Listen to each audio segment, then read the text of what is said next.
Japan. This is our first short takes of 2024. Very excited once again to meet up with my cohort in Yokohama. I'm JJ Walsh in Hiroshima, and Hi, I'm Tove Kinoka in Yokohama. it's great to meet up again. And first of 2024, how's it going so far, Tova? Busy, I think, is the word. It feels like 2024 is off to a racing start, which is a good thing.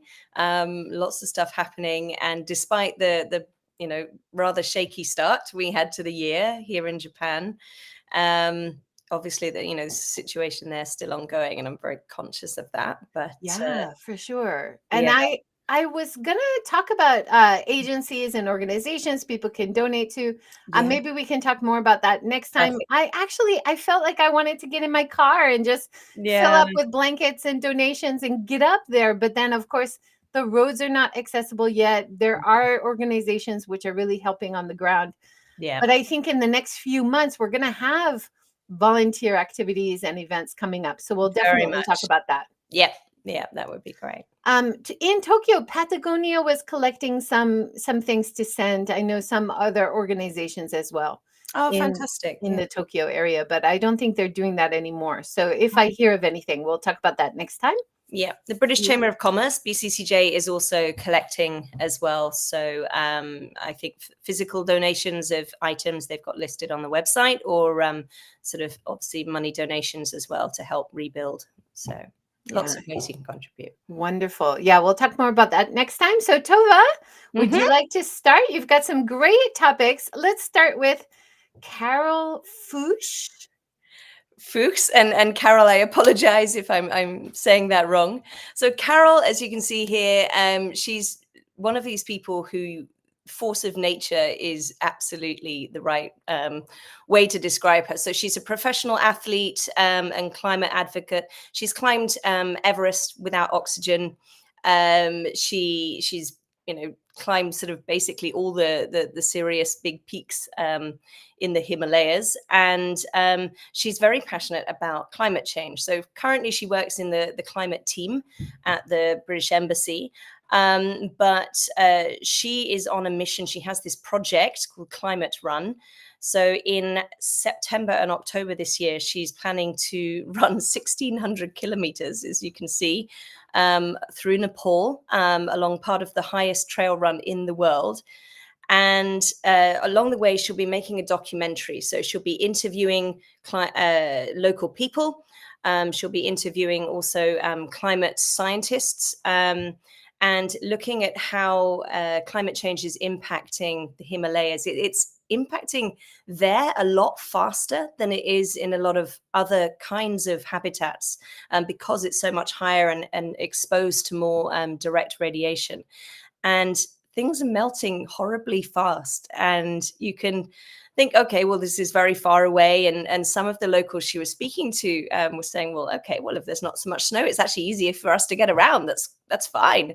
But what we're not thinking about yet, and maybe there's not much awareness of, is the fact that this is a long-term problem, because those snows feed our rivers. The melt water from the snows, from the glaciers, feeds our rivers, which irrigates our crops. And so, if we're not getting the snow, and if the glaciers are disappearing, we're not getting the seasonal melts that we've been relying on, then crops are going to fail. Food security is then impacted. Economic security is then impacted, and the snowball keeps rolling. So she's on a mission to raise awareness of that. Fantastic. I've linked to her website as well below. She runs a apparel company, so Yes. tackling plastic pollution and green runners and lots of great information on that link there. So I've added it below. Yeah. So, I mean, apart from the apparel company, which is bamboo and recycled plastic mix and made for runners or for athletes by athletes, she's also, yes, got this sort of green athlete movement she's starting, because obviously as athletes, we use the outdoors, we go and enjoy these beautiful spaces in the world, so we have a responsibility as well to take care of that. So she's trying to activate that community, the athletics community, to help sort of build awareness of this issue and drive action as well. So if you're interested, please get in touch with Carole. You can find her through the website contact bit or on LinkedIn as well. And I'm sure she'd love to hear your ideas for how we can make this even bigger. Yeah, fabulous. I put the link below. Sorry, Kitty is dying to go out. All right. One of the things I wanted to talk about today was clean and eco-friendly sustainable searches. So my son is now studying in Utrecht. He's studying sustainable business and environment. And they did a project where they talked about different sustainable initiatives people can do. And one of them, which I had talked about with my students years ago, is that if you just change your search engine, there are funds that will fund ocean cleanup and planting trees and other sustainable initiatives just by changing how you search for information on the internet. And so I thought that was brilliant. It's a brilliant reminder for all of us. Yeah. And it's a really simple thing that you can do to change, right? And it's not a big shift. It's sort of just the same behaviors in a slightly different context. So a great way to make an impact. Absolutely. And just wanted to mention again, I had some great talks this month already. I talked with Noriko Shindo about her new startup app for foodies and creating community. So it's like Google Maps, but you can block chains that you don't want. So if you don't want fast food chains, you can block them from what your list is. And if you have a great list, people might follow your list. You can find other people who have similar interests and you can follow their list. So it's just a little bit more curated type of Google map search engine. And I thought that was great. That's brilliant. And focused entirely on food, right? Yes. Very, very foodie focused. And she had done the startup Eco Local, which was also more sustainable businesses and vegan friendly, that kind of thing, which she did before. And then now this is kind of using that knowledge, doing another startup. So it was great talking with her. I also talked with a VC, Alexandra Cole, and she was talking about how a lot of people think of getting funding for sustainable businesses is very difficult because the image is everything has to scale and, go up and make loads of money really fast. And she was saying, that's the model. But in this day and age, actually, every successful business has to be thinking about sustainability. It's such a core part of any sustainable, successful business. So that was a great talk with her. Fantastic. Yeah. Now let's get to your next one, Sumitomo and MyMizu. Right. So I know I talked about MyMizu last month as well, but they're really on a roll at the moment. So this was a partnership, a pilot project in partnership with Sumitomo Corporation. And they had a stand for 2 days outside National Azabu in Hiro in Tokyo. And the idea was they wanted to give people an opportunity to refill their refillable cups or bottles, but with not just water, right? With hot drinks or with juice or, something like that. And so for 2 days they had this, you could go along, just bring your bottle. They had lots of different options there just for free to try it out and see how people responded to it and sort of collect sort of responses as well, see how people felt about it and whether they thought this would be useful. And from what we can see, it sounds like it was a successful project. So I went and got my hot tea and it was an absolutely freezing day. So I was really, really happy to be able to get a hot drink. We hope that this will go live. It would be great to see that become reality and that you can just, instead of going to a vending machine and getting a plastic bottle or a can or whatever, you can just take your own bottle and refill that. It would be really wonderful. Yeah, what a simple idea, right? And Right? something kind of Mm. many of us have been visioning. Like, Yes. wouldn't this be great for how many Yep. years? And I thought it was something that I could try. I'm coming to Tokyo this weekend. Yep. It was just a pilot. So hopefully it will get embedded in their business model and anybody can do it anytime, right? Yep. Let's hope so. Let's hope so. Fantastic. One of the things I wanted to mention was CCJA on Sustainable Japan. So Japan Times does this great Sustainable Japan Hmm. part of their website now. And they have the Champion of Change Japan Award. And the winner this year is a restaurant owner who has realized over the years how left out of normal Japanese communities, a lot of Asian women are, Mm. and because of their situation. And she wanted to create a restaurant to not only employ them, but as through employment, through giving them a job Mhm. opportunity, also connecting them to the community. And Mhm. this is such a key issue that I've been thinking a lot about because at the moment in Japan, we only have about, they say, 3 million foreign residents, full Yeah. time residents. But with the decline in population in Japan, we are going to see numbers of foreign residents, international residents living and working in Japan really increase quickly in the next 10 years. And Mhm. so we need businesses, we need government, we need organizations which are working on ways to integrate, to accept, to welcome, Yeah. to make international people a part of everyday life and Mhm. everyday work. And you do see big businesses doing this, especially international businesses, but having smaller businesses really focused on that and seeing Yeah. it in their communities and what they can do, that's really inspiring. That is really inspiring, isn't it? Because I think otherwise, particularly if they've come maybe with a spouse's job or something like that, it can feel really isolated if you don't maybe speak the language very well, you don't know people, maybe there's not many other people from your sort of home background around. It can be so isolating. So I think that's an amazing example. It'd be good to see more doing that. Yeah, Mhm. absolutely. So that was really encouraging and inspiring and definitely very topical, something we're going to hopefully see more of this year. Hope so. Now, let's talk about BCCJ and food waste. Right. Well, this is an event we've wanted to do at the BCCJ for about 2 years now. And Kiso-san, one of my task force teammates, is very passionate on this issue.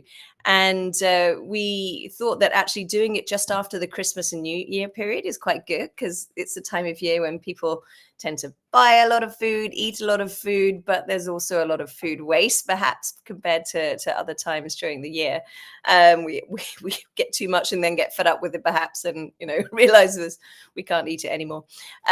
So what we are doing in this event is bringing together different organizations. So we've got a researcher from the Norinchukin Research Institute who's going to start and give us a sort of background on food waste stats in Japan. Because people sort of, when you think about food waste, maybe you think about, I don't know, sort of third world countries where there's not much storage and things get wasted or there's no refrigeration and stuff. But actually, there's so much food wasted in Japan as well. Things that don't look perfect or it's getting near the sell by date and people just go for the fresher, newer item and things like this. So we're all, I'm sure, guilty of wasting some food. And on an individual level, but also as companies, whether you're in the food business or not, there's a lot we can do. So he's going to set the scene for us, give us the stats on what's happening in Japan, what's going on here at the moment, what different initiatives are going on, and how the government is supporting that. So coming at it from a sort of regulatory and sort of governance side. Then we've got a small business, Dragon Dining, from who a little independent company based in Yokohama, and they do all the catering for Yokohama International School. Really nice, fresh, locally sourced, mostly organic. Just a really great philosophy of, you know, how they use the food and work with local suppliers as well. So they're going to be telling their story. And then we've also got the Hilton, who are hosting us, talking about their efforts on food waste. So Hilton Tokyo Bay has reduced their food waste. I think I've talked about this before, like 86%, I think is their statistic. It's really impressive That's because they've amazing. taken a kind of a really holistic approach, looking at using tech, AI, and the Winnow system to measure and identify how much of each kind of food item they're wasting. But then they started looking at, okay, well, why are we wasting so much of that? Once we've got the data, like why is that happening? What could we do? Could we change the menu? Could we change the timing of when we're putting stuff out? Thinking about the flow of people through the restaurants at different times of day and different times of year and so on. So they've really thought very carefully, and they've worked, the GM has worked with the whole sort of kitchen and restaurant staff to find the sort of the best approach here. And it's really having an impact. And Hilton Group globally are using this system to reduce their food waste. But the guy who's going to be talking, Marcus Koch, he's had really, really impressive results because he's very passionate about sustainability himself. So he brings that into his work and his role. So we'll do that. And then we're going to workshop it together with all the participants so we can say, okay, having heard these examples, break into groups. What are we doing in our own organizations? What actions could we be taking at home, in our teams, in our companies, in our schools, or whatever, to reduce food waste? So hopefully we'll come away with some really practical takeaways as well. That's awesome. And I think when you have the hosts, like a hotel, which is also hosting and showing what they're doing in action and talking about what you might not notice behind the scenes, which is really special. And that just gives more power to any event like focused on it, right? Like how frustrating when you go to like an ESG sustainability SDG event and the host event place is putting out plastic water bottles, you know, like to have this synergy between the host venue and the topic is perfect, right? Yeah. No, it's a perfect fit. So we're really excited to finally do this event, and also to be having it at Hilton is really special. So that's great. That's great. Just a shout out to Reda, who's joined us from X. The old Twitter name is now X. It's great that people can join from multiple places. I'm glad I'm still doing that. You can always get retweets or watch it again on X as well. But who knows how long that'll last? It seems that platform is up and down. We will see. It's a day-to-day thing. Work in progress. Work in progress. Yeah. One of the big topics I've been thinking about this month, end of last year and beginning of this month, is about tourism. So there have been a lot of lists coming out. How does Japan rank for sustainable tourism? Well, actually, not very well. You don't often see Japan included in these international rankings for most sustainable destinations. Now, part of it might be because the DMOs are not as engaged with getting these places listed, like applying, because it's a process. Like when you do a lot of your work, Tova, like One Young World and stuff, it depends on who's applying, who knows about it, right? True. So you are starting to see more destinations get on the list. One of the exciting things to see is that Japan tourism is getting featured in international websites talking about tourism and places to visit.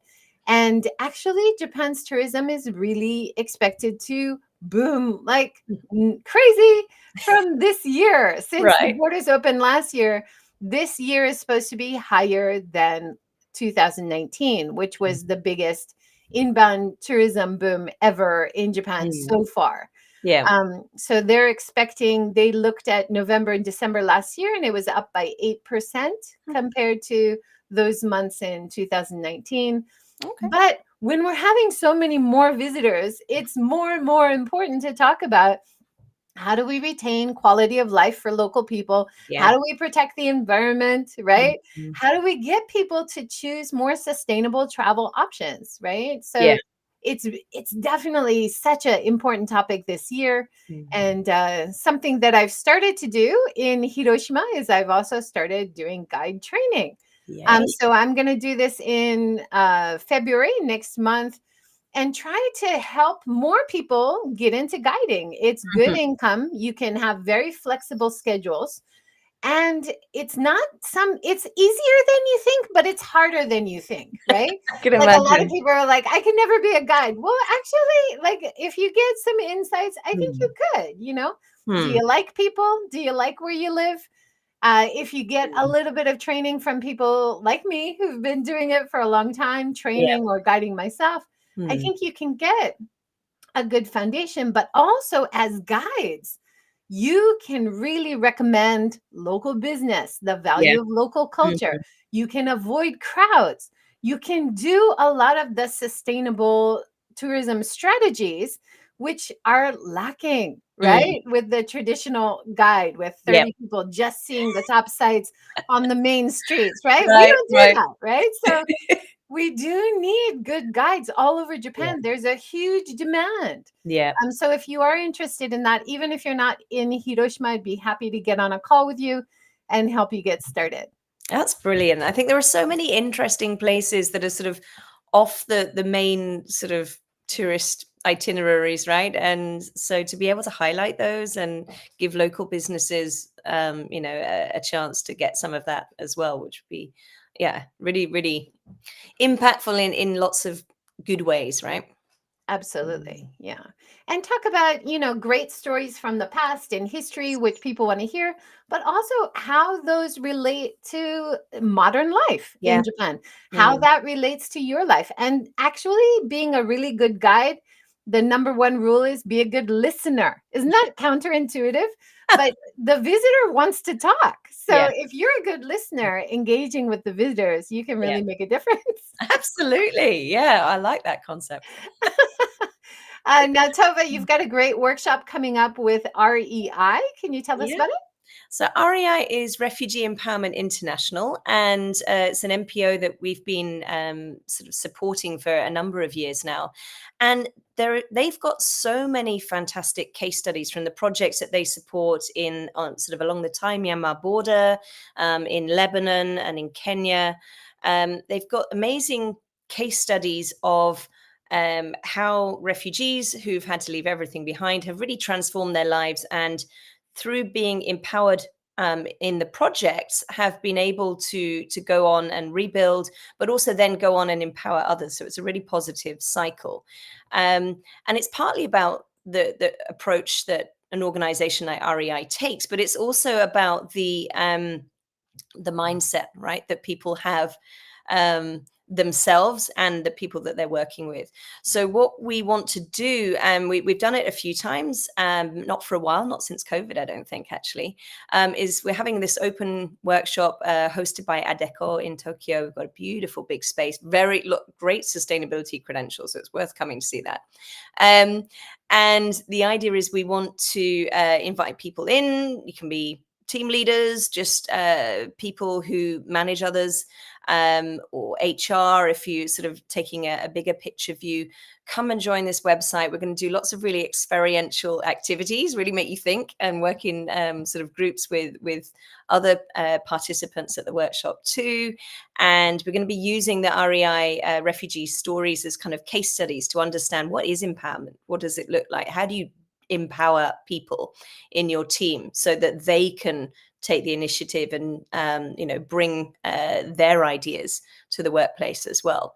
So be a couple of hours, and we've got networking and refreshments as well. So a great chance to connect with other people and hear what they're doing in their organizations too. So please I come love join us. that. Yeah, I love that idea and focusing on empowerment, which Anybody can apply, Yeah. whether you're running an organization, small business, anybody who has staff, Yeah. anybody who deals with other people, you Very can much. really benefit from workshops Yeah. like this. Yeah. So hopefully it should be, a good fun evening as well. So yeah, please come and join us if you can. Now, I have to change subject a little bit. One of my top things I wanted to focus on, one of my, what do you call it? Targets, no aims, 2024 aims, is to read more books about Oh, amazing women yeah. in Japan. Because Hmm. as a guide, I want to add more stories about Japanese women through Yep. history, Japanese Brilliant. women in modern Japan too, because we need to support women doing Yes. great stuff. This is a fantastic book.